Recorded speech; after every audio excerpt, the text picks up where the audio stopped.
நம்ம எல்லாருக்குமே சின்ன வயசுலேருந்தே ஒவ்வொரு ஃபேஸ் ஆஃப் லைஃப்லயுமே ஒவ்வொரு ட்ரீம் இருக்கும். சின்ன வயசுல டீச்சர் ஆகணும், அதுக்கப்புறமா வந்து இன்ஜினியர் ஆகணும், டாக்டர் ஆகணும், பைலட் ஆகணும், போலீஸ் ஆகணும் அப்படின்னு. பட் இப்போ being a 11th and 12th standard student, நம்ம எல்லார் மைண்ட்லயுமே வந்து இதுதான் நம்ம ட்ரீம் அப்படின்னு வந்து ஃபிக்ஸ் ஆயிருக்கும் இல்லையா? ஸோ இன்கேஸ் அந்த ட்ரீம் உங்களுக்கு வந்து டாக்டரா இருக்கு அப்படின்னா, இந்நேரம் மனசுல எல்லாருமே இந்த ஒயிட் கோட் போட்டு ஸ்டெத்தாஸ்கோப் போட்டு ஹாஸ்பிட்டல்ல ஒரு மெடிக்கல் ஸ்டூடெண்டா நம்மளுடைய ட்ரீம் காலேஜ்ல காலடி எடுத்து வைக்கிற மாதிரி ஒரு சினாரியோவை டெஃபினட்டா நினைச்சு பாக்குறப்பவே கூஸ் பம்ஸா இருக்கும் இல்லையா? So that is not easy being a 11th 12th state board student. Okay, ஏன் அப்படின்னா there is a lot of struggle we go through. எத்தனையோ பேர் 11th 12th முடிச்சுட்டு ஃபர்ஸ்ட் அட்டெம்ப்ட்லயே அவங்க நீட் எக்ஸாம சூப்பர் டூப்பரா வந்து கிராக் பண்ணியிருப்பாங்க. ஆனா 11th 12th படிக்கிறப்போ தான் தெரியும் நம்ம பப்ளிக் எக்ஸாமையும் நீட் எக்ஸாமையும் ப்ரிப்பரேஷன் பேலன்ஸ் பண்ணிக்கிறது செம சேலஞ்சிங்கா இருக்க போகுது அப்படின்னு. ஸோ ஸ்கூல்ல ஒரு பக்கம் test, daily test, weekly test, monthly test, unit test, அதுக்கப்புறமா பாத்தீங்கன்னா assignment, writing work, fair note, exams, home work, record note இப்படின்னு ஒரு பக்கம் இருக்கும். 8 மணி நேரம் ஸ்கூல் போறோம்னா சாயந்தரம் வந்து நம்ம டியூஷன் போயிடுவோம், சாட்டர்டே சண்டேனா நம்ம நீட் கோச்சிங் போயிட்டு இருப்போம்.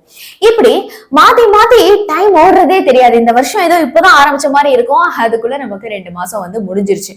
So will feel like I want to study, ஆனா படிக்க சுத்தமே டைமே இல்லாத மாதிரி வந்து இருக்கு அப்படின்னு நம்மள நிறைய பேர் வந்து ஃபீல் பண்றோம்.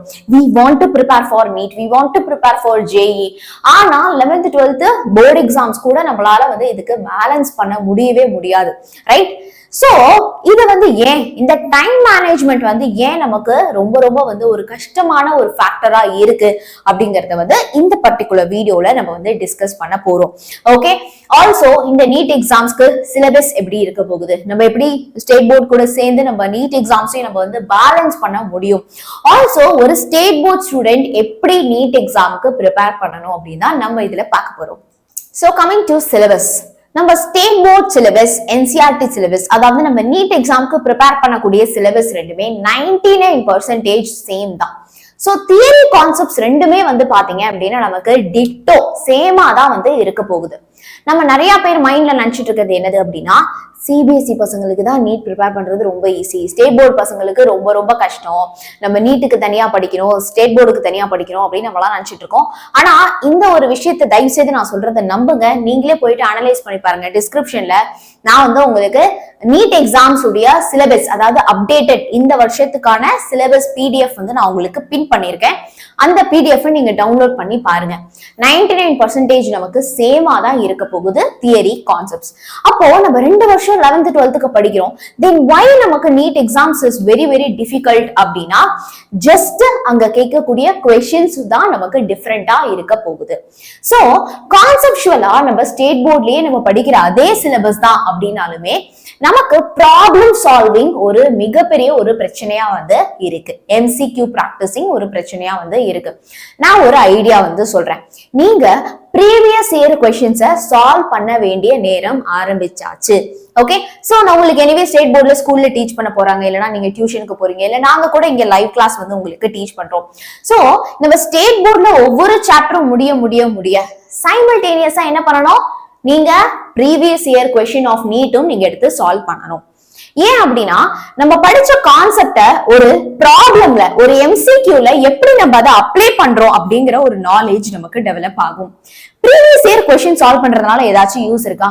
ப்ரீவியஸ் இயர் கொஸ்டின் அப்படியே ரிப்பீட் ஆக போகுதா அப்படின்னு உங்க கேள்வியில, உங்க மனசுல இப்போ ஒரு கேள்வி வந்து எழும். அதுக்கும் நான் ஆன்சர் பண்றேன். ப்ரீவியஸ் இயர் கொஸ்டின் ரிப்பீட் ஆகுமா? கண்டிப்பா ஆகும்.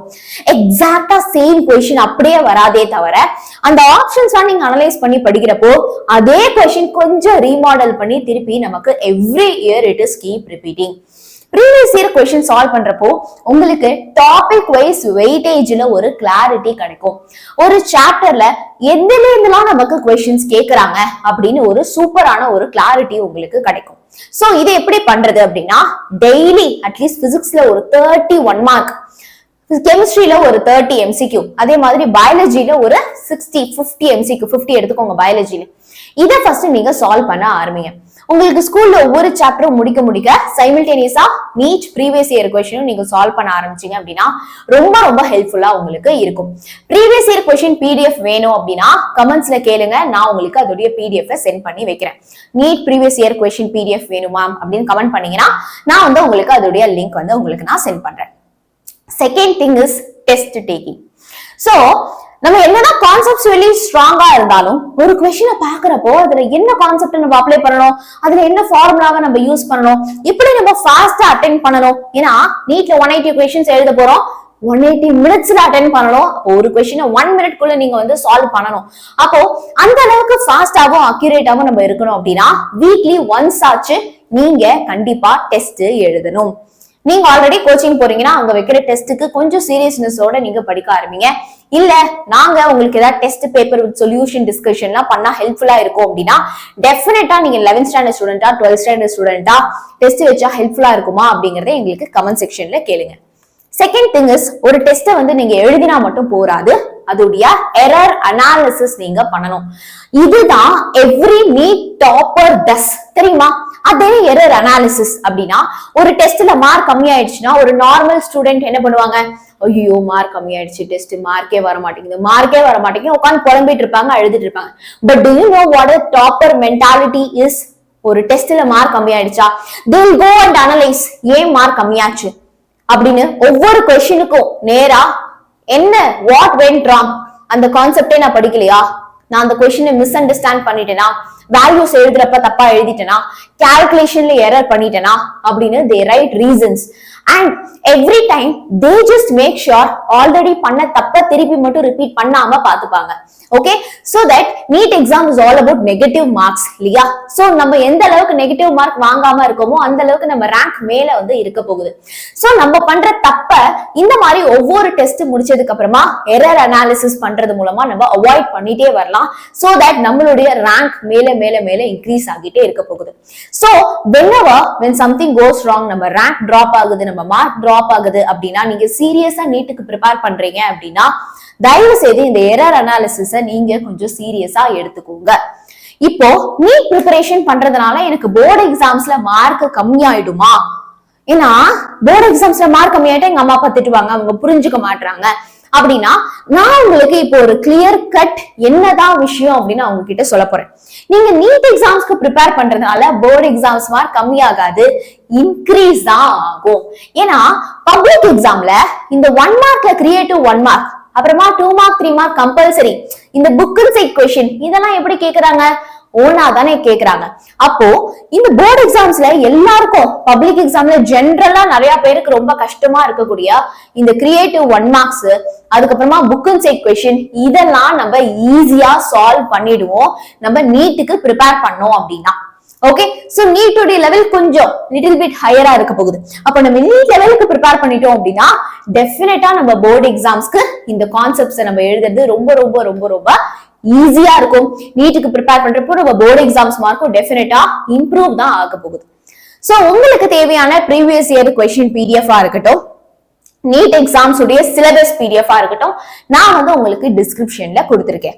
யாருக்கெல்லாம் மேம் எங்களுக்கு நீட் எக்ஸாம் உடைய டைம் லிமிட் என்னது, அண்ட் நீட் எக்ஸாம்ஸ் உடைய எலிஜிபிலிட்டி கிரைட்டீரியா வந்து என்னது, அண்ட் நீட் எக்ஸாம்ல எப்படி நெகட்டிவ் மார்க்கிங்ஸ் எல்லாம் இருக்கு, இத பத்தின ஒரு கம்ப்ளீட் டீடைல்ஸ் வேணுமோ அதுவும் எனக்கு மறக்காம கமெண்ட்ஸ்ல ஷேர் பண்ணுங்க. Okay, so all the very best my guys. So இப்போவே நம்ம சேனலை எல்லாருமே வந்து சப்ஸ்கிரைப் பண்ணிக்கோங்க. உங்களுக்கு என்ன டவுட் இருந்தாலும் let me know in the comment section because future doctors you are and 11th and 12th படிக்கிறப்போவே simultaneously நீட்க்கு எப்படி prepare பண்றது அப்படிங்கிறதுல என்ன டவுட் இருந்தாலும் let me know in the comment section. And this Sunday we have NEET live and everyday நம்ம சேனல்ல NEET live வந்து போயிட்டே இருக்கு. சோ மறக்காம அட்டெண்ட் பண்ணுங்க. All the very best. Thank you. Bye bye.